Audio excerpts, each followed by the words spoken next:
La lettre aux Hébreux. La lettre aux Hébreux, chapitre 10. Nous allons terminer, Dieu voulant, ce chapitre avant d'entamer probablement le plus connu des chapitres dans ce livre, le chapitre 11, cette galerie de la foi. Et j'ai hâte d'y arriver parce qu'on parle d'Abraham, on parle de Moïse, on parle de Sarah, on parle d'autres personnages. Et puis, vers la fin du chapitre, il y a toute une liste d'autres personnages qui, par la foi, ont fait des choses. Et il y a des personnages intrigants dans cette liste. C'est surprenant. Donc, voilà. Mais bon, je vous donne un petit aperçu. Mais ça, il faudra attendre au moins 2 semaines pour cela. Aujourd'hui, dans Hébreux, chapitre 10, à partir de verset 26. Et je vais commencer en lisant ce seul verset, le verset 26. Ensuite, nous allons prier parce que, comme toujours, nous avons besoin de l'aide de Dieu pour comprendre sa parole, et peut-être encore plus avec ce passage, parce qu'il y a des choses qui peuvent peut-être faire peur, des choses qui sont peut-être un peu difficiles à comprendre, mais Dieu, il donne sa sagesse, il donne son esprit, donc on verra ce que le Seigneur il a pour nous. Si vous êtes avec moi, Hébreux, chapitre 10, verset 26, « Car si nous péchons volontairement après avoir reçu la connaissance de la vérité, il ne reste plus de sacrifice pour les péchés. » Prions. Seigneur, nous implorons ton aide pour comprendre ta parole ce matin. Comme toujours, nous avons besoin de toi et nous demandons ta sagesse, que ton esprit nous éclaire, que ton esprit nous fortifie. Enseigne-nous, Seigneur, fais-nous grandir en toi et que toute la gloire te revienne parce que tu l'auras fait. En ton nom. Amen. Un verset surprenant, n'est-ce pas? Plus de sacrifice pour le péché. Mais quelque chose me dit que ça ne colle pas avec le reste de la Bible. Jésus-Christ, quand même, il est le sacrifice ultime. Et donc, comment l'auteur ici, il peut dire, il ne reste plus du sacrifice pour les péchés, sans parler qu'il ajoute au verset 27, « Mais une attente terrible du jugement et l'ardeur d'un feu qui dévorera les rebelles. » Waouh! Non mais attendez, on va où là? Qu'est-ce qui se passe? Où est l'espérance dans ces versets? Cette espérance dont nous parlons depuis plusieurs chapitres, cette espérance à laquelle l'auteur appelle les enfants de Dieu, à qui il écrit ici, mais il semble tout détruire avec ces versets, n'est-ce pas? Bon, on va chercher à comprendre parce que vous comprenez bien, il y a bien une explication, et surtout pour nous aujourd'hui, parce que c'est bien si les gens à l'époque ils comprenaient, mais aujourd'hui, comment ça va agir dans notre vie aujourd'hui. Alors, on revient au début du verset 26. Car ça lie toujours à ce qui précède. Il faut toujours se souvenir, des versets sont dans un contexte, des versets, il y a tout un ensemble, il y a un but que l'auteur cherche à mettre en avant. Et si vous vous souvenez la semaine dernière, et si vous ne vous souvenez pas, les vidéos se trouvent sur Internet, allez, regardez les vidéos, il n'y a aucun souci, profitez de cela. Nous avons parlé, oui, de la persévérance, nous avons parlé de s'exhorter les uns les autres, alors que les jours sont mauvais, on va vers le retour de Christ. On a parlé de ne pas abandonner notre assemblée ensemble, notre rassemblement, et puis de ne pas, donc, négliger ces choses alors qu'on voit approcher le jour du retour du Seigneur, parce que, attention, si nous péchons volontairement, et qui pêche volontairement? Si nous sommes honnêtes, alors, ne jouons pas au super spirituel, disons que c'est rare, mais si nous sommes honnêtes, c'est chacun de nous. Bon, parfois, on pêche par inadvertance, parce que, voilà, on ne fait pas attention.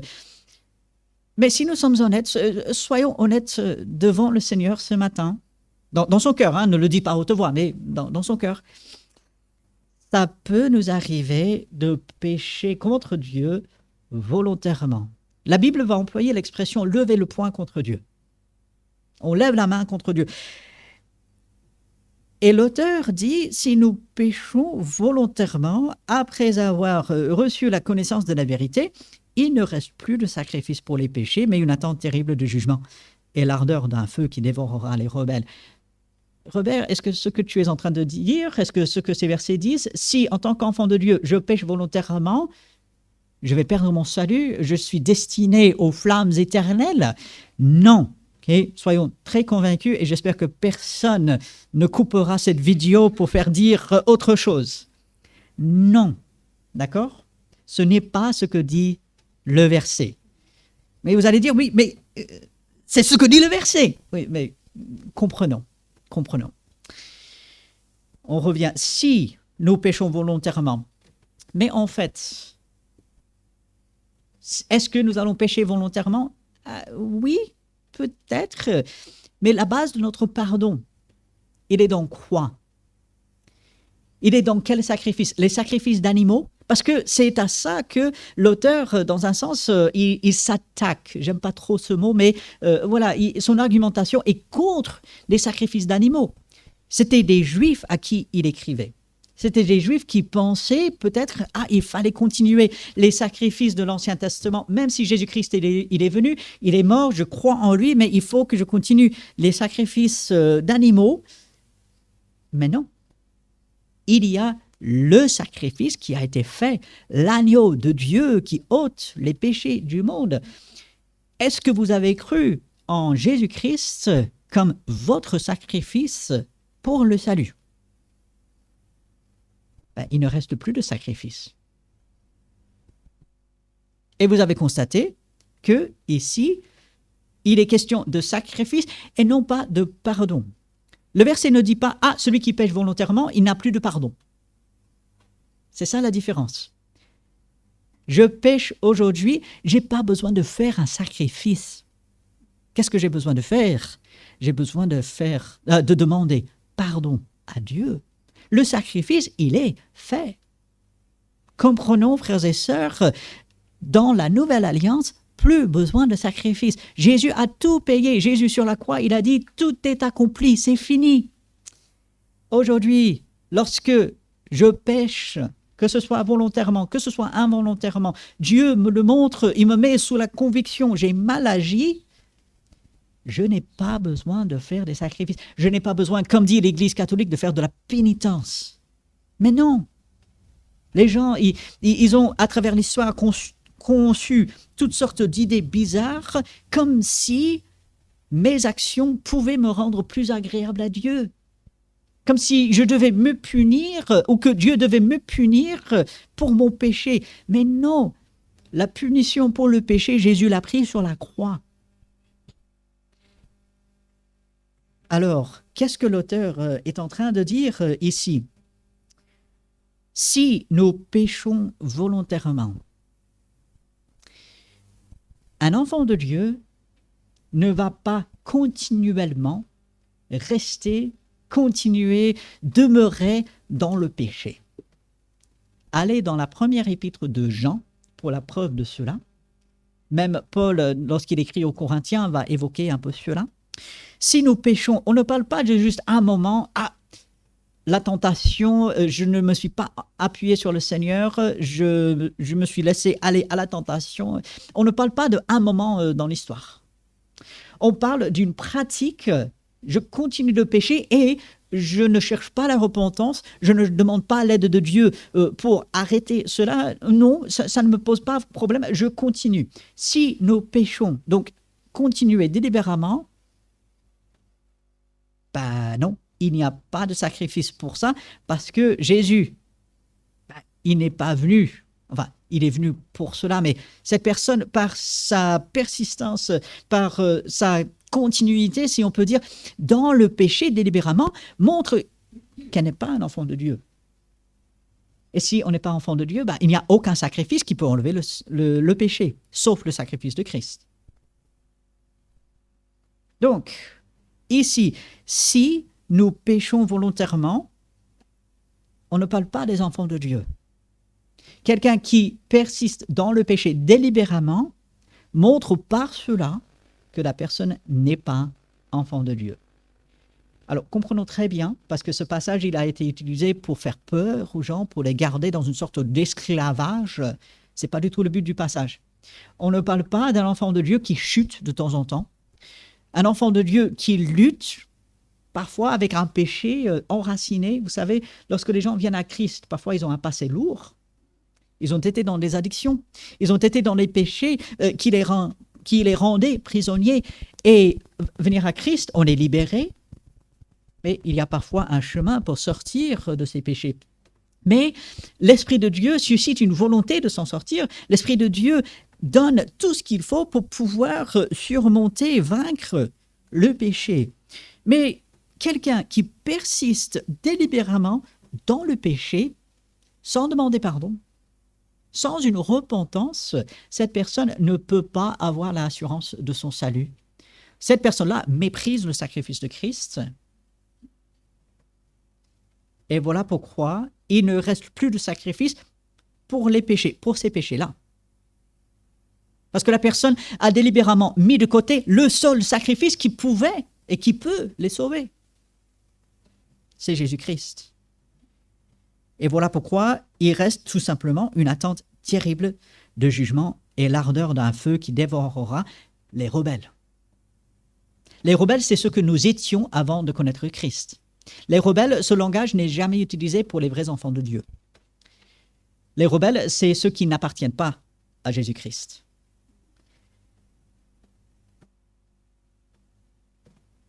Ainsi, n'ayez pas peur de ces versets. Si vous êtes en Christ, c'est le langage de la Bible, allez dans le livre des Colossiens, aux Colossiens, ça fera beaucoup de bien. En Christ, tout ce que nous avons. Si nous sommes en Christ, je ne vais pas persister dans le péché. Oui, ça peut m'arriver de chuter. Hein. On est humain. Même si nous pouvons surmonter la tentation, parfois, on ne s'appuie pas sur le Seigneur et donc on cède à la tentation, on pêche. Parfois, c'est délibérément. Mais on demande pardon et avec l'aide de Dieu, on avance. Mais quelqu'un qui n'est pas dans cette catégorie, quelqu'un qui cherche tout simplement par ses propres efforts à améliorer sa vie, à faire le bien, à suivre la parole tant bien que mal, sans le Seigneur finalement, il n'y a pas de sacrifice pour cette personne. Parce que cette personne rejette le seul sacrifice, Jésus-Christ. Et ceci dit en passant, voilà pourquoi il est tellement important d'insister sur le sacrifice de Jésus-Christ. Il est le chemin, la vérité et la vie. Nul ne vient au Père. Il n'y a aucune exception. Nul ne vient au Père que par lui. On a le verset là sur le mur. Ce n'est pas pour rien. Jésus-Christ, il est le sacrifice. C'est lui qui apporte le pardon. Et tout ce livre aux Hébreux cherche à montrer combien Jésus est suprême, combien Jésus est plus grand que tout le système des sacrifices de l'Ancien Testament, plus grand que Moïse, plus grand que les anges. Il est Dieu lui-même. Et c'est lui qui règle la question du péché.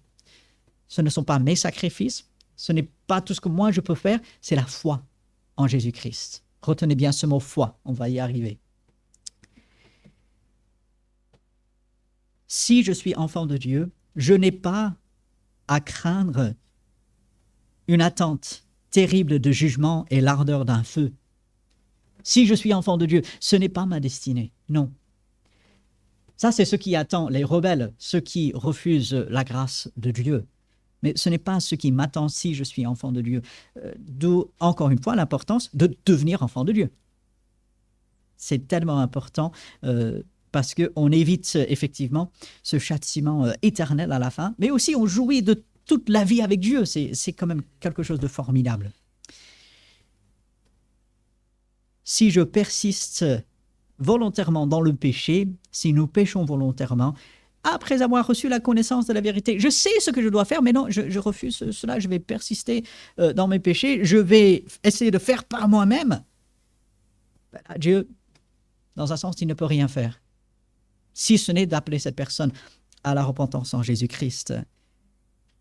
Et celui qui s'appuie sur ses œuvres, celui qui s'appuie sur ses propres sacrifices, celui qui s'appuie sur un système religieux, la seule chose qui attend cette personne, c'est le jugement éternel. Tant que cette personne ne se tourne pas vers Jésus-Christ, la seule issue, la seule fin, c'est cette fin terrible de jugement et d'ardeur de feu. Le jugement éternel est une réalité. Aujourd'hui, la société veut ignorer cela, veut dire après la mort, il n'y a plus rien. Mais si. Il y a la félicité avec Dieu pour les enfants de Dieu. Il y a le jugement, les tourments éternels pour ceux qui refusent Jésus-Christ. Mais c'est encore aujourd'hui le jour du salut. Amen. Aujourd'hui, les gens peuvent venir à Dieu et doivent venir à Dieu pour le salut. Si on l'a déjà fait, gloire à Dieu. Louons le Seigneur pour cela. Si on ne l'a pas encore fait, aujourd'hui serait le meilleur jour. N'attendons pas de le faire. Alors, n'ayons pas peur de ces versets, ne soyons pas perturbés. Ceci ne s'applique pas aux enfants de Dieu, mais c'est quand même un avertissement de dire « Ah, les inconvertis sont dans cette situation, c'est Jésus-Christ. Aucun autre sacrifice, aucune autre punition ne peut sauver, ne peut faire éviter ce jugement terrible du feu. » Et puis, bien sûr, verset 28, l'auteur, puisqu'il s'appuie sur l'Ancien Testament, il va citer énormément la loi, l'Ancien Testament. Il va continuer, celui qui a violé la loi de Moïse meurt sans miséricorde sur la déposition de 2 ou de 3 témoins. C'est intéressant. Vous lisez le livre d'Exode, vous lisez le livre de Lévitique. Les gens qui agissaient délibérément contre la loi, ils avaient beau être désolés, ils avaient beau faire toutes sortes de choses, il y avait les punitions en place qu'on n'abrogeait pas. C'était la sentence, et puis c'est tout. Verset 29. « De quel pire châtiment pensez-vous que sera jugé digne celui qui aura foulé aux pieds le Fils de Dieu, qui aura tenu pour profane le sang de l'alliance par lequel il a été sanctifié et qui aura outragé l'esprit de la grâce. » Énormément a été écrit sur ce verset. Certains pensent qu'on parle de quelqu'un qui est réellement devenu enfant de Dieu et qui ensuite a perdu son salut. C'est faux. D'accord ? On ne perd pas le salut. On n'arrête pas de le dire. On ne perd pas le salut. Le salut, il est éternel. D'accord ? Une fois qu'on l'a, on ne le perd jamais. Soyez rassurés avec cela. Si jamais vous luttez avec cette idée, si jamais vous doutez de votre salut, si vous doutez, est-ce que je suis encore sauvé? Venez me voir, on discutera, je veux vous rassurer. Si on est enfant de Dieu, on le restera jusqu'à la fin, quoi qu'il en coûte. Ce verset parle de quelqu'un qui sait ce qu'il doit faire, quelqu'un qui sait qu'il doit accepter Christ, quelqu'un qui a une connaissance, quelqu'un dans lequel même Dieu a commencé à agir pour l'attirer vers lui. La Bible parle, Jésus lui-même dit, le Père attire. Dieu veut sauver. Dieu est un Dieu d'amour et Dieu ne veut qu'aucun périsse, mais que tous parviennent à la repentance. Mais c'est au choix de chacun. Et ce verset parle de quelqu'un dans lequel Dieu a commencé de travailler. La personne sait ce qu'il doit faire. La personne a une certaine connaissance, mais non, en fait, je vais faire autrement. Je vais m'appuyer sur mes propres sacrifices, je vais m'appuyer sur ma propre religion, mes propres efforts. Quel mépris de Dieu! Si dans l'Ancien Testament, agir délibérément contre Dieu portait une punition et on ne pouvait pas y échapper, combien plus Dieu qui donne maintenant, on va dire, l'ultime commandement, accepter Christ comme son sauveur, si on méprise cela, la punition sera encore plus forte. Elle sera encore plus réelle. Mais vous avez remarqué, dans ce verset 29, il y a le Fils de Dieu, il y a le sang de l'alliance. Qu'est-ce que cela nous rappelle? Jésus-Christ, dans la chambre haute, il dit, ce jus de raisin, c'est mon sang, le sang de la nouvelle alliance. La grâce, la foi en Jésus-Christ, amen. Et puis l'esprit de la grâce. C'est merveilleux comment Dieu, tout en annonçant un jugement, tout en avertissant, en disant, vous êtes encore dans vos péchés, si vous n'êtes pas encore enfant de Dieu, si vous n'avez pas accepté Christ, et voici ce qui vous attend. Mais en même temps, il annonce par Jésus-Christ l'espérance, il annonce le salut, la réconciliation, c'est quelque chose de merveilleux. Alors quelqu'un qui n'est pas encore enfant de Dieu, il y a matière à réfléchir ici. Et nous qui sommes enfants de Dieu, si nous le sommes, c'est le message que nous portons. Vous êtes dans vos péchés, mais il y a de l'espérance de Jésus-Christ. Venez à lui. Vous n'avez plus besoin de faire vos sacrifices. Vous n'avez plus besoin de faire ceci ou cela. Aller à l'église, même se faire baptiser, donner de l'argent. Gloire à Dieu, vous voyez le tableau à côté. Le mois dernier, Dieu a pourvu encore généreusement pour son œuvre. Gloire à Dieu. Mais ce n'est pas l'argent qu'on donne, hein. Non, ce n'est pas ça qui sauve. Nous avons la bonne nouvelle du salut en Jésus-Christ. Amen. Et ces versets doivent nous stimuler à ce témoignage. Et puis l'auteur continue à partir du verset 30 en rappelant ce que ses auditeurs, ses lecteurs connaissaient très bien. Il dit, nous connaissons celui qui a dit, à moi la vengeance, à moi la rétribution. Et encore, le Seigneur jugera son peuple. C'est une chose terrible de tomber entre les mains de Dieu vivant. On ne joue pas avec Dieu. On ne joue pas avec le péché. Dieu est un Dieu d'amour, Dieu est un Dieu bienveillant, mais Dieu, c'est un sujet sérieux. Lorsque nous sommes dans la présence de Dieu, et nous le sommes à tout moment, hein, ce n'est pas juste quand on vient ici. Lorsque nous sommes dans la présence de Dieu, il faut se rappeler à qui nous avons affaire. Oui, Dieu juge.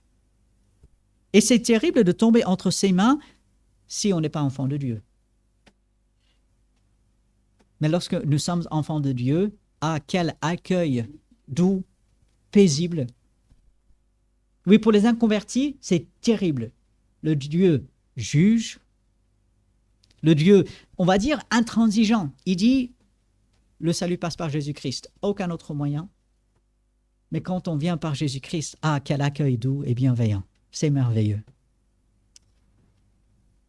Et puis, à partir du verset 33, l'auteur va rappeler, et c'est assez intéressant, il va dire, maintenant, enfants de Dieu, souvenez-vous de ces premiers jours, c'est-à-dire leur salut, où, après avoir été éclairés, vous avez soutenu avec un grand combat au milieu des souffrances, d'une part exposés comme en spectacle aux opprobres et aux afflictions, et de l'autre, vous associant à ceux dont la position était la même. En effet, vous avez eu de la compassion pour les prisonniers, vous avez accepté avec joie l'enlèvement de vos biens, sachant que vous avez des biens meilleurs et qui durent toujours. C'est quand même assez incroyable. Ces chrétiens, ces enfants de Dieu, qui étaient sur le point, en fait, d'abandonner. C'est vraiment le sentiment quand on lit ce livre. L'auteur, il s'inquiète un peu pour ces enfants de Dieu parce qu'il les trouve tellement lassés, vraiment sur le point d'abandonner, de baisser les bras. Et il dit, mais rappelez-vous, vous étiez fervents au début. Et cette phrase, vous avez accepté avec joie l'enlèvement de vos biens. C'est quand même assez incroyable. Et il s'associait à ceux qui étaient méprisés, ceux qui étaient persécutés. Il n'avait pas honte, il n'avait pas peur de dire, oui, moi aussi je suis enfant de Dieu, moi je fais partie d'eux, vous pouvez me faire tout ce que vous voulez, je fais partie de la famille de Dieu. C'est merveilleux, cette ferveur, ce zèle qui est là au début de notre conversion. Je pense que beaucoup, sinon tous, ont vécu ça. Quand on vient au Seigneur, on est tout feu, tout flamme. Gloire à Dieu. Amen. On est prêt à témoigner, on lit la Bible, on prie, et puis on est confronté à la vie. N'est-ce pas? Et l'auteur, il dit ici, mais rappelez-vous, souvenez-vous, vous étiez comme cela, et ce n'est pas perdu. C'est comme ça que Dieu veut que nous soyons encore aujourd'hui, parce que c'est le même Dieu qui est en nous. Son esprit qui nous a rendus zélés pour lui, son esprit qui nous remplit, il est toujours là et il nous aide. Et lorsque dans un monde dur, lorsque devant mes propres échecs, devant beaucoup de choses qui peuvent me décourager, il est toujours bon de se souvenir du moment où je suis venu à Dieu par Jésus-Christ. De se rappeler comment j'ai senti. Non pas qu'on a besoin d'une grande expérience, c'est pas ça qu'on est en train de dire, mais de se dire, j'appartiens maintenant à Dieu. Et comment est-ce que j'étais au début? J'étais fervent. Seigneur, oui, je veux te suivre, je te suivrai jusqu'au bout. Et ça veut dire aujourd'hui aussi. Souvenez-vous de ces premiers jours. Et puis on revient au verset 35. N'abandonnez pas donc votre assurance à laquelle est attachée une grande rémunération. On s'attache à Dieu. Et encore plus que cela, Dieu s'attache à nous. Jésus, il explique dans Jean chapitre 17, oui, nous sommes en lui, et lui, il est dans le Père, nous sommes gardés par Dieu, nous sommes dans les mains du Dieu Tout-Puissant, et il fera en sorte qu'on persévère, qu'on ira jusqu'au bout. Et c'est ça notre assurance. Et cette grande rémunération, finalement, ce ne sera pas parce que moi, par mes efforts, j'aurai tenu jusqu'au bout, par la force de mon caractère, par tout l'enseignement que j'ai reçu, j'ai fait les bons choix, donc Dieu, il va me récompenser parce que j'ai fait tous ces efforts. Il y a un problème avec ça. C'est centré sur moi. Non, Dieu me récompensera parce que lui, il aura été fidèle à ce qu'il a promis. Dieu me récompensera parce que lui, il aura fait le travail. Et je vais pouvoir jouir de cela. Mais bien sûr, je dois m'attacher à lui. C'est un peu comme dans le salut. Le salut vient de qui? Il vient de Dieu, par Jésus-Christ. Mais moi, j'ai besoin de l'accepter. Si je ne l'accepte pas, ça ne me fait rien. Aucun changement. Donc le salut, il est par la foi, par la grâce. Donc tout vient de Dieu. Mais je dois l'accepter. Ici, l'idée, elle est un peu pareille. Je dois persévérer, mais finalement, si je suis enfant de Dieu, je persévérerai. C'est ça qui est merveilleux. Dieu fera en sorte que je persévère, et parce que c'est lui qui s'assure que je persévère, il va me rémunérer, il va me rendre cela. Au chapitre 10, nous voyons également que Dieu n'est pas injuste pour oublier notre travail qu'on fait pour lui. Non, il va récompenser. Et puis verset 36, peut-être quelque chose qu'on peut se dire les uns aux autres de temps en temps. Vous avez besoin de persévérance. C'est pas toujours la joie, hein? On n'a pas tous les jours le beau soleil comme il y a maintenant, ou comme on a eu hier. On n'a pas toujours les moments comme hier. Nos sœurs qui ont bénéficié de cette conférence entre sœurs, ceux qui étaient ici dans les travaux et dans le nettoyage, ça s'est bien passé. C'est formidable. Mais c'est pas tous les jours comme ça, hein? Le lundi, il arrive. Mais pourquoi vous rigolez? Parce que vous l'avez vécu, n'est-ce pas? Oui, exact. On va faire sauter le lundi.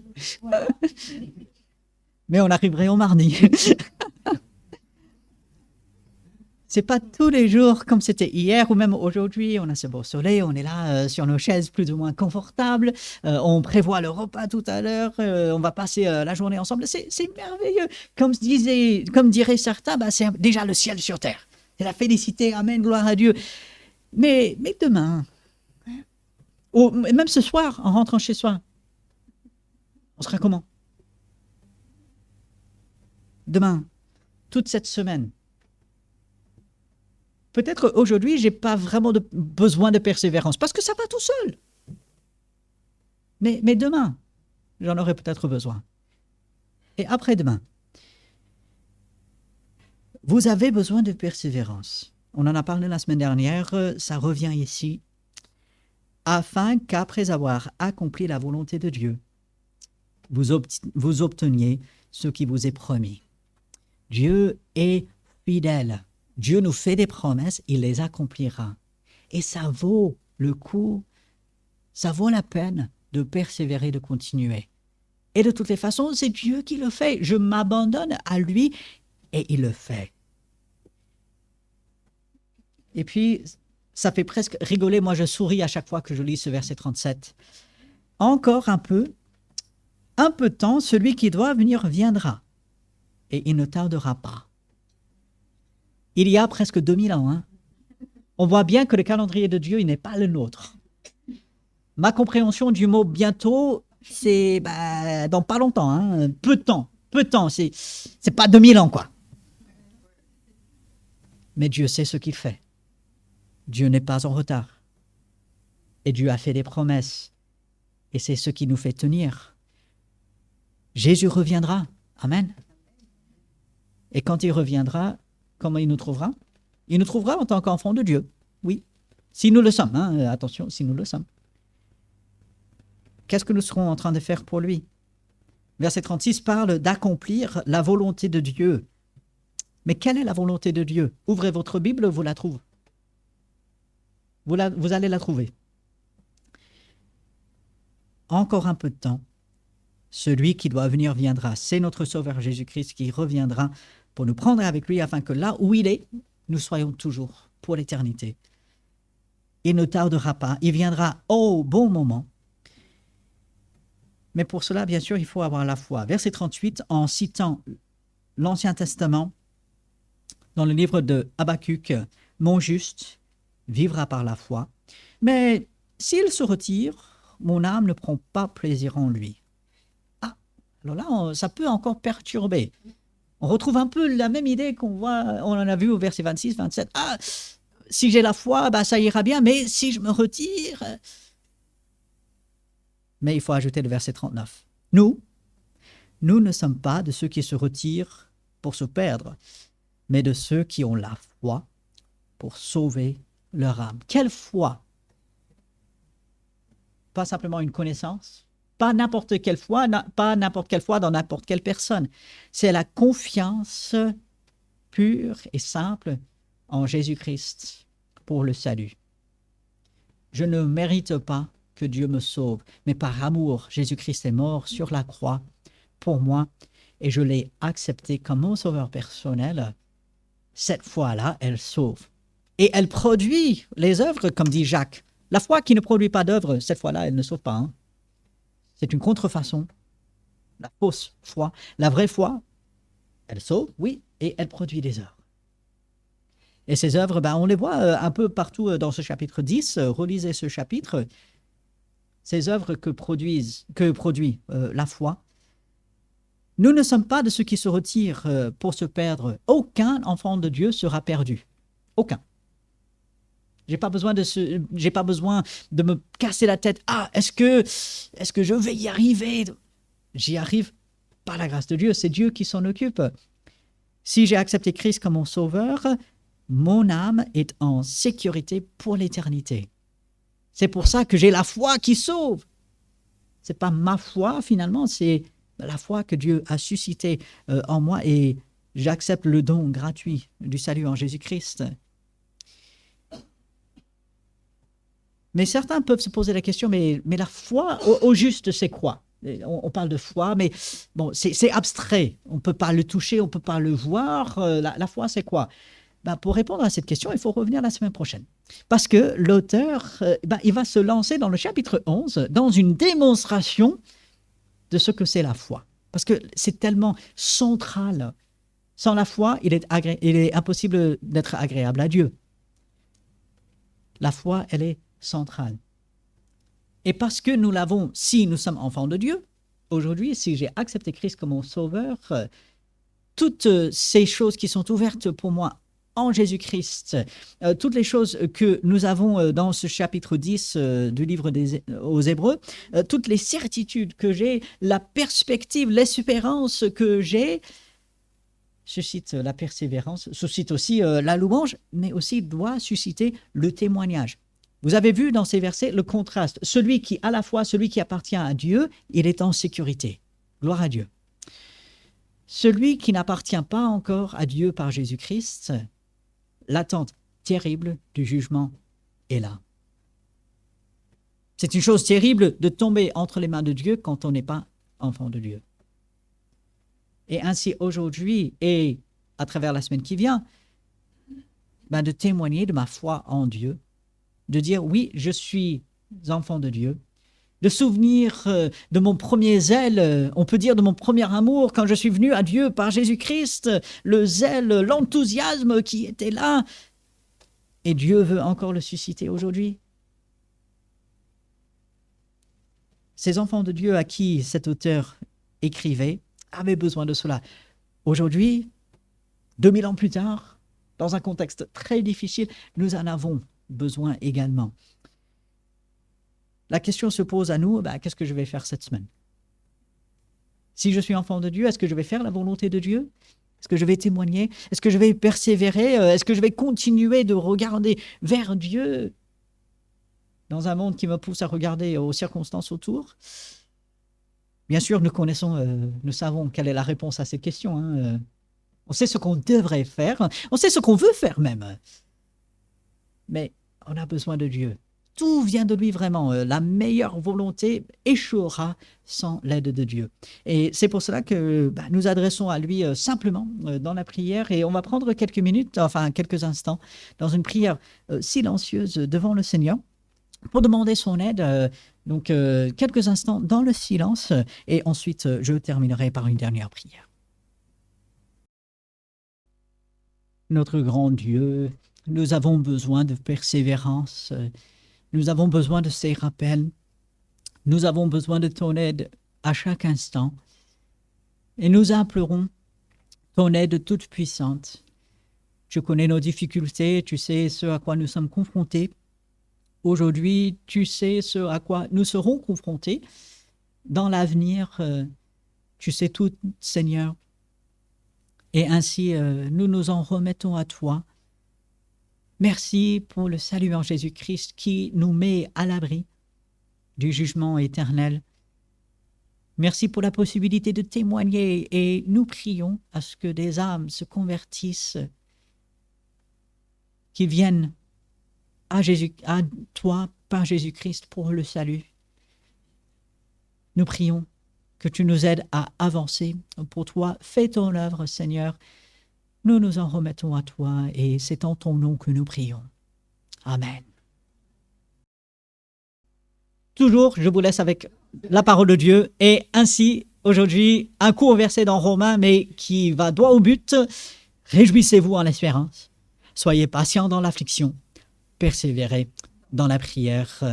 Allez, avec la bénédiction de Dieu, très bon dimanche à chacun. Saluez-vous les uns les autres.